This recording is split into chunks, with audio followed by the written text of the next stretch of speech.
Ndabaramukije mu izina rya Yesu Kristo. Bene data mudukurikira muherereye ahatandukanye. Ubu nta mahoro biva ku mwami wacu Yesu Kristo biganza imitima yanyu.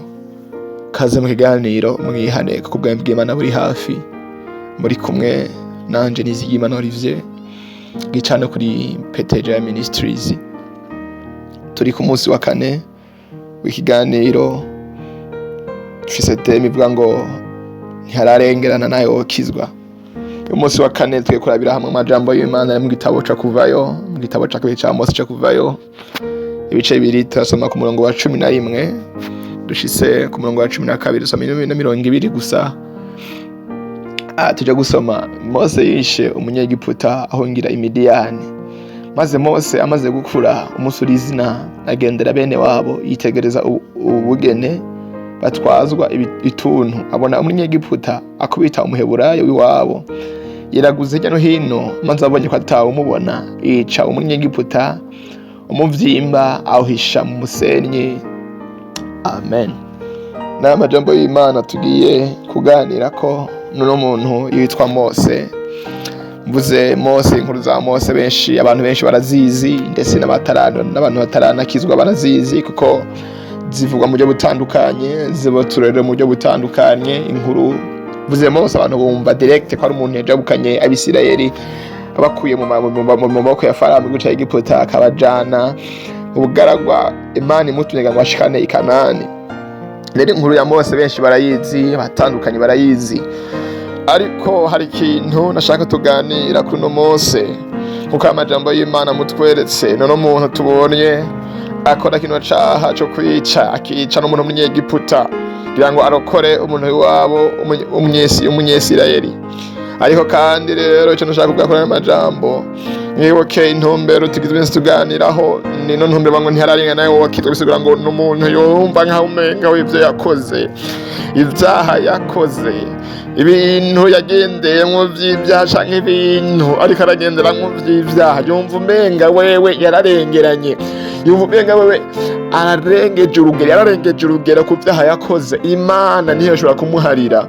Yumva umenga ivyaha yakoze birateye isoni cane ku buryo Imana itomuharira, ku buryo Imana itoronka nahica ngo imuharire. Rero niyo mpamvu tugiye kuganira kuri amajambo y'Imana kuno muntu yitwa Mose, n'umuntu twumva ko getse kino cacu kwica. Aho kandi uyu Mose tumona mu gice cya gatatu Imana izana gahunda cyangwa izana program kugira ngo imutume aje gucungura abantu bayo Abisirayeli. Yumvire namwe umuntu yishe, umuntu yakoze icyaha cyo kwica amagaca ahunga, hama yahungiye Imana ikamusangayo, nuko Mose akamubwira ngo ambura ibirato vyawe kuko ahantu uhagaze arahera, bisigura ngo ambura izo nkweto zawe. Gukura inkweto ni uburyo bwo guca bugufi, ni uburyo bwo guca bugufi imbere y'Imana. Nawe amaze kuzikura tubona Imana iciye imubwira iciyemero yifise. Wa muntu Mose w'umwicaranye, wa muntu Mose yayica wa munyegiputa, wa muntu Mose yahunga kubera yishe, tubona Imana iza kumurondera iyo yari yarahungiye Farawo nabiga ngo ntapfe bamwica. Yari yarahungiye, tubona rero Imana imusangayo kugira ngo umutume. Ngiye gusoma no mu gice cya gatatu ku murongo wa mbere, turabona neza ukuntu Imana yikorondera Mose. Tuyasoma n'amajambo kugira ngo abantu hatahure neza ibyo tuba turavuga ivyo ari byo. Ico gihe Mose yaragira umukuku w'intama za Yetiro sebukwe, umuherezi w'imidiyani, aturukiriza umukuku hirya y'ubugaragwa, ashika ku musozi w'Imana i Horebu. Umumarayika w'Uhoraho amubonekerera mu rubeya rw'umuriro uva hagati mu gisaka c'amahwa. Aritegereza abona ico gisaka cakamo umuriro ariko nticatemuka. Mose arivuganya ati hinge nkikame ndabe kaya katabonetse, menye igituma gisaka kidatemutse. Uhoraho abonye yuko akikamishwa no kubiraba, Imana imuhamagara iri hagati muri ico gisaka iti Mose, Mose. Aritaba ati sawa mugaye. Iramubarira ati reka kwegera hano kandi kura inkweto mu birenge vyawe kuko aho hantu hagaze arahera. Kandi iti ndi Imana ya so, Imana ya Aburahamu, Imana ya Isaka, Imana ya Yakobo. Mose aca yipfuka mu maso kuko atinya kwitegereza Imana. uramubarira ati nukuri abantu banje bari muri Egiputa nabonye amarushwa barimwo, numvise gutaka kwabo batakishwa n'abakoresha babahindagiza, kuko nzi imibabaro yabo, kandi manukanywe no kubarokora mbakure mu maboko y'Abanyegiputa, badugane mbakure muri ico gihugu bajane mu gihugu ciza cagutse gitemba amata n'ubuki, kibamwe abanyakanani n'abaheti n'abamori n'abaferizi n'abahivi n'abayebusi. Nuko none heraba gutaka kw'Abisirayeli kwanshitseko, kandi nabonye agahazo Abanyegiputa babahahaza. Nuko none ngwino ngutume kuri Farawo ukura abantu banje b'Abisirayeli muri Egiputa. Mwumve ukuntu Imana yagiye kurondera n'umuntu Mose kugira ngo imukoreshe kino gikorwa c'ubuhizi bagihambaye nk'iki, rino banga rihambaye nk'iri, rino bango rikomeye nk'iri, Imana ikiyumvira kuritumamwo umuntu nk'uyu w'umwicanyi. Kumbure mu vyiyumviro vy'umuntu byari kumvikana ko Imana yari kurondera undi muntu yari gutuma atari Mose arishesha amaraso, ariko tubona Imana yuzuye urukundo rwinshi. Naravuze ngo bino nyigisho tuzobona urukundo rwagutse rw'Imana mu buzima bw'umwana w'umuntu. Rero tubona Imana n'urukundo rwayo rwinshi, ukuntu yagendeje kuja kurondera umuntu yitwa Mose. Wa muntu yari yishe, wamuneka amaraso y'umuntu akaja ahunga. Tubona Imana imusangiye yahungiye, kandi tubona Mose yari yamaze kuronka urugo mwekaraga intama za Sebu, kwa Imana yamugendera imuhamagara ngo imutume. Rero tubona imutuma hano hantu kuja gucunga abana b'Isirayeli. Biratangaje cane ukuntu umuntu w'umwicanye Imana yo mwiyumvira ko ngira ngo imutume.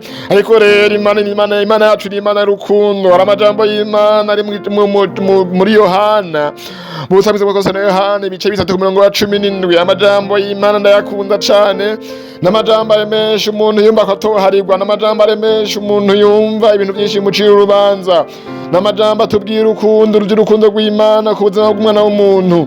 Ayo majambo aravuga ngo kuko Imana icatumye umwana wayo ngo ucira abari mw'isi urubanza, ariko ngo abari mw'isi bakizwe nawe. N'amajambo y'Imana rero rega mu rukundo rw'Imana rudasanzwe. Ntabwo Imana yarungitse Yesu kugira ngo acire mw'isi abari mw'isi urubanza, eka ahubwo yarungitse Yesu kugira ngo muri we abari mw'isi baronkere urukiza. Yarungitse Yesu kugira ngo muri we abari mw'isi baronkere imbabazi. Yarungitse Yesu kugira ngo muri we abantu bari baregeye kure y'Imana babone ko begere Imana. Yarungitse Yesu kugira ngo muri we abantu bane gucungwa no guharirwa ibyaha vyabo. Rero niwe mwemene data amajambo y'Imana nje ko hogize imisi ugerere ahantu mu vyaha ukumva umenga niho harirwa, ukumva umenga Imana niyo kwiyenteresa kuri wowe, ukumva kubw'amadroge wafashe, kubw'urumogi wanyoye ukuntu rungana, kubw'inzoga wanyoye ukuntu zingana, kubw'ubuzima wabayemwo bw'ivyaha utewe n'ibyayuramutwe, ukumva umenga Imana niyo kugendera, ukumva umenga Imana niyo kwiyumvira ku muntu nkawe, ukumva umenga Imana yo kwiyumvira ku bandi bantu, wiyumvira ko bakomeye, wiyumvira ko bameze neza, ukimvira wewe umenga Imana yaragutaye umuntu ruhebwa, ndetse akaza n'amajwi menshi akubwiye kuzorangiriza gutyo, ceka butabona urukundo rw'Imana mu buryo bukukikuje, ukumva umenga uri ahantu wakahebwe. Kumbure ku byo situation famiye yaragutaye, vanga uyu muntu umwara umugitwe natworondera, uyu muntu w'amadroge twebwe eka tuvire no mu nzu vayo sohoka, famiye iragusohora, mama we yakuvyara gusohora, kubwo ukuntu byamugeza ahantu yumva umenga nawe no guseba, yumva umenga Mirateye isoni nakamara manze gutumwe nari nk'urumogi. Papa wawe yaragushize hanze, bavukanye we barakubihaganye kwa kuntu iyo situation cyagufashe cyo kunywa amadroga n'urumogi n'ibindi bitandukanye by'uramutwe. Ariko rero Imana yacu ni Imana y'urukundo. Nubwo byagenze gutyo abavyesha kwa barihanganye, bamaze kwihangana birabananira, bateba ngo uyu mwana reko yanse kwa bino bintu, reka tumushire hanze tumushibure agende hanze ngira barabiramusha. Twaramuhanuye kenshi aranga, twaramubwiye kenshi aranga, rero turamushibuye. Rero mwene data niwe Imana iziye, Imana iragomba kugutabara nubwo abantu bagenje gutyo kwako bananiwe. Ariko Imana yacu ni Imana itaruha, ni Imana yuzuye kwihangana kwinshi ku mutima w'umuntu wagerere kure yayo nayo irakugenda uyu munsi ngo igukize. Uri ahantu wagerereye ahantu kwanaka sinzi aho bapeze tuba mw'ibarabara cyangwa mu bundi buzima butari bwiza bw'ivyaha, amadroge yakugize uwundi muntu, uriho wumva umenga nta kindi kintu, nta bindi vyizigiro usigaje, uriho urindira urupfu, uriho uriko ubuzima bubi cane. Ariko rero Imana yanje twumvise amajambo y'Imana hano ngo ntabwo yarungitse Yesu ngo ate gucira abari mw'isi urubanza.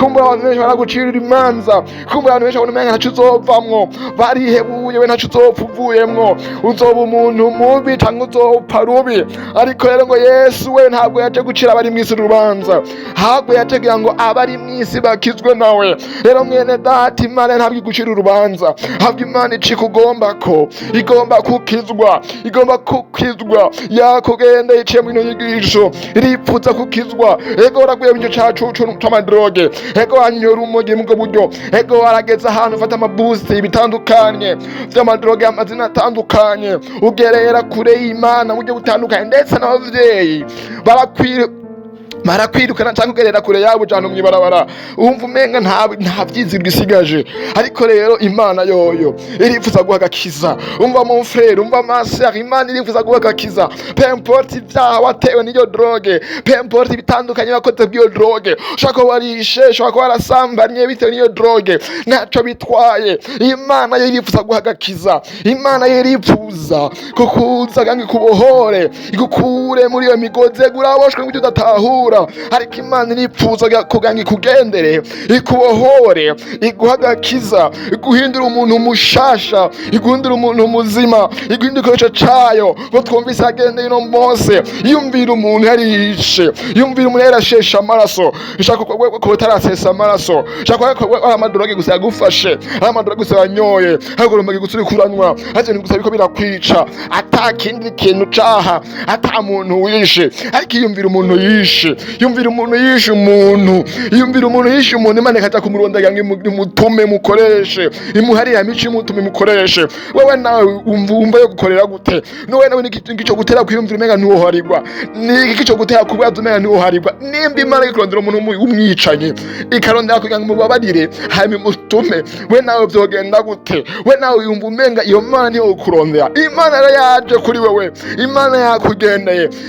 Izo nzira uri kuracamwo wihane, uyikurikire. Hari vyishaka kugukoresha, hari vyishaka gutuma, hari vyishaka kuguha, hari vyishaka kubwira. Renda kwinginza ahuri, pemporti aho ugerereye, pemporti buno butumwa bushikiriye uri, ndakwinginza uce bugufi, uce bugufi ukamubwira ati Imana mbabarira, ndabizi nakoze ibintu vyinshi, ndadeseva umuryango, ndadeseva famiye, ndayicafuza, ariko kandi n'izina ryawe ndarigira nayo ko ntagendere mu byo ngombamwo. Ndakwinginze Mana umbabarire, ndakwinginze ungirire ikigongwe, ndakwinginze umbabarire. Amaraso y'umwana wa Yesu Kristo mboneke ko numvise ko Yesu ataje mw'isi ngo acire abirimo abari mw'isi urubanza, ahubwo yaje mw'isi ngo abari mw'isi bakizwe nawe. Nanje ndi umuntu mubi, numvise unagire neza Mose ukamugirira imbabazi, nanje ndaha ndi umuntu mubi, nanje ngirira ikigongwe. Umva ikintu kimwe womenya, inkuru nziza ari nuko Imana ifise gahunda canke ifise programme yo kukugirira ikigongwe, ifise programme yo kukugirira imbabazi. Niyo ntumbero nkuru y'Imana, nta kindi kizanye, nta kindi gitumye wumva n'amajambo y'Imana.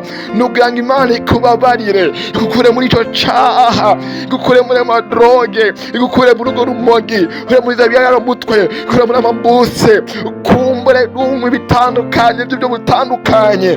Imana nta yindi programme ifise shaka kubohora kugira ngo ukizwe, wakiyagize cyangwa gufahuri kumbure none bwakizwe. Nijambere ugiye gufata ino ngingo yo gukizwa, kumbure warakijijwe mugabo usubira inyuma, amadroga atagufata gukuye ahantu mbere y'Imana. Peu importe situation imwe, peu importe urwego urimwo, ndakwinginza aho urushe bugufi dufashe gusenga Imana. Nimba utari bwakizwe, samwe amajambo ati Mwami Yesu, ndashe bugufi imbere yawe, ngirire ikigongwe, nditahuye, ndimenye uwo ndiwe, ndi umunyavyaha, ariko numvise ko mwicacu neza mw'isi kwagira ngo aje abantu nka jewe bakizwe, baronka agakiza, baronka ubugingo. Rero ngirira imbabazi guhera uyu munsi, ndakwimitse ngwinube umwami n'umukiza w'ubugingo bwanje. Guhera uyu munsi izina ryanje risigwa mu gitabo cy'abanyabyaha, ryandikwe mu gitabo cy'abana b'Imana, ryandikwe mu gitabo cy'ubugingo. Guhera uyu munsi mbaye uwawe. Guhera uyu munsi Yesu ndagukurikiye. Guhera uyu munsi Yesu ndakwimitse, ndakwemeye, umbere umuvyeyi, umbere byose. Ni mu izina rya Yesu Kristo nsenzemwo, amen. Reka dufashanye gusenga, heje gusenga n'abasengesho ku muntu haje kwakira kano gakiza canke kuri wewe warasubiye inyuma, akadufasha gusenga mwami Yesu Kristo. Ndasenze senga n'umuntu. Hallelujah, hallelujah, hallelujah. Twumvise amajambo turemesha ngo icatumye uza mwisi ntabwo avuga ngo uciye abari mwisi rubanza, abone kugira ngo ukiza abantu bari mwisi ibyaha byabo. None rero mwami Yesu Kristo, bano nawe barasubiye inyuma, ndabashize mu biganza byawe. N'uyu muntu yeragerere kure mu byaha by'amadroge, mu byaha byo bitandukanye yawe mutwe. Rero ramwe mugira nabi kumere yarasohotse ni wabo bari amwirukanye kubwiko bw'ico kintu. None rero mu izina rya Kristo Yesu mnyana ndamusega Imana, umuhoro umukure muri no migozi yera kino caha, umweza amaraso Yesu kitamutunganye, amaraso yawe Yesu Kristo ngigwe gutunganye. Umwakira uyu munsi nk'umwana wawe, umwakira uyu munsi nk'umwana wawe uzobukoze. Izina ry'Imana mu cyacu cy'abanyabyaha batuyanditse mu cyacu cy'ubugingo uzobukoze cyane. Kandi Imana cyo cacurusha ubuzima bwose bwa bino bintu yari yabagize imisi agenderamwo, ntibyongere kumufata ukundi. Mu izina rya Kristo Yesu mnyana ati abicari mwigisha by'ukuri uzokoze. Ndagushimiye ko umuhari kandi kumugendeye mu izina rya Yesu Kristo, amen. Mwende data Imana iguhe umugisha, ufashe decision nziza, ufashe ingingo nziza, tugendera muri yo. Nimba waraguye kabusibe kugaruka, twabwira ko Imana baguha impanuro. Ariko nimba abakozi Imana urusengeraho baguha impanuro, ariko nimba ari ryambere wakira gakiza, uraja kumva nimero muza kumva mu mpera z'ikiganiro, uze gutonera kwito nimero ngo tukwira inama, tukubwira ko bigenza, tukubwira ko bandaye by'urugendo rwa gakiza usanga uyu munsi. Imana igendere umutima wawe, Imana ikugirire neza. Urakoze. Ukaba wifuza kuza uraronka zino nyigisho, otwandikira kuri izi nimero +260 97 90 85 006, akamenza guteranya amajana 260 97 90 85 ubusa gatandatu, canke ukaja kuri YouTube ukandika P.T.G.A Ministry. Yesu aguhezagire. Urakoze.